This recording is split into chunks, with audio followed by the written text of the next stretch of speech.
여러분 안녕하십니까? 이번 시간에는요 제3장 수요 공급 시장의 균형 2번 연습 문제 같이 풀어보도록 할게요.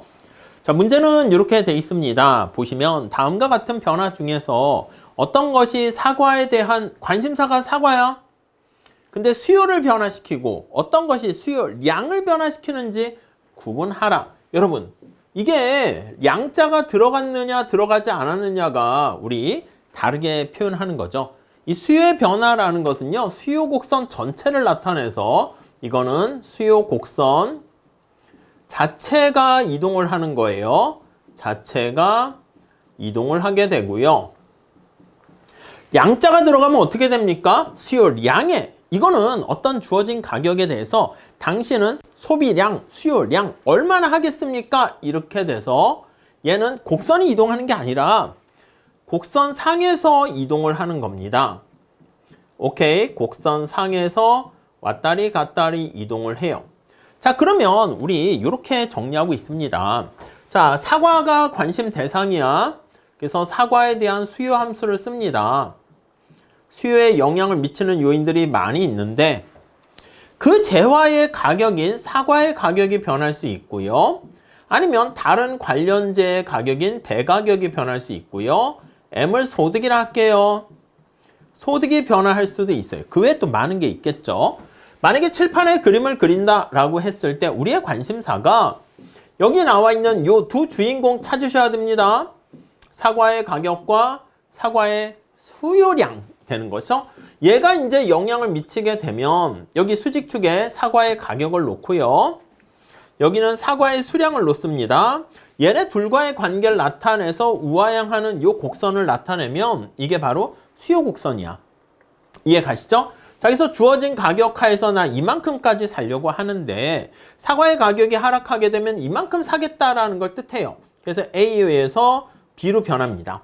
그래서 그 재화의 가격이 변하게 되면 이때는 양자를 붙이고 곡선이 이동하는 건 아니고 곡선 상에서 이동을 합니다. A에서 B로. 근데 여기 나와 있는 다른 요인들이 있잖아요. 다른 재화의 가격이라든가 소득이 변하게 되면 이렇게 변하게 되면 어떻게 됩니까? 그래요. 이거는 다른 요인. 세터리스 페리브스에서 고정되어 있다고 상정하는 게 변하면 이때는 곡선 자체가 변화하게 됩니다. 그래서 이제 재화의 관계가 대체재냐 보완재냐 정상재냐 열등재냐에 따라서 달라지겠죠. 자, 그러면 여기 볼게요. 여기 사과 시장인데 사과의 가격이 변화했다. 이렇게 되면 이거는 어떻게 돼? 곡선 상에서 이동이죠. 그래서 곡선 상에서 곡선이 이동하는 거 아닙니다. 그래서 수요량의 변화 이렇게 얘기합니다. 그러면 가격이 비싸졌으니까 이렇게 B에서 A로 변화한다. 이렇게 보시면 돼요. 자, 그래서 이 그래프로 따지면 B에서 A로 이동하게 되고요. 자, 그게 아니고요. 여기 나와 있는 것처럼 소득이 변화했어. 소득이 30% 늘어났으면 수요 곡선이 옆에서 해석할 때 의미가 뭐예요? 주어진 가격에 대해서 너 몇 개까지 살려고 하니 이걸 나타내고요. 밑에서 올려다 봤을 때 의미는 뭐예요? willingness to pay라고 그랬죠? 편익 곡선이라고 그랬지? 내가 사과를 이만큼 사면 최대한 이만큼까지 돈을 지불할 생각이 있다. 이렇게 되는 거예요. 자, 그래서 이렇게 소득이 변하게 되면 곡선 자체가 이동하는데 이게 만약에 정상재, 열등재에 따라 다른데 정상재라 하면 주어진 가격 하에서 내가 물건을 더 많이 구입하려고 하니까 이렇게 우측으로 이동을 하고요. 밑에서 보면 최대한 지불하려고 하는 금액이 더 높아지니까 상방 이동하겠죠.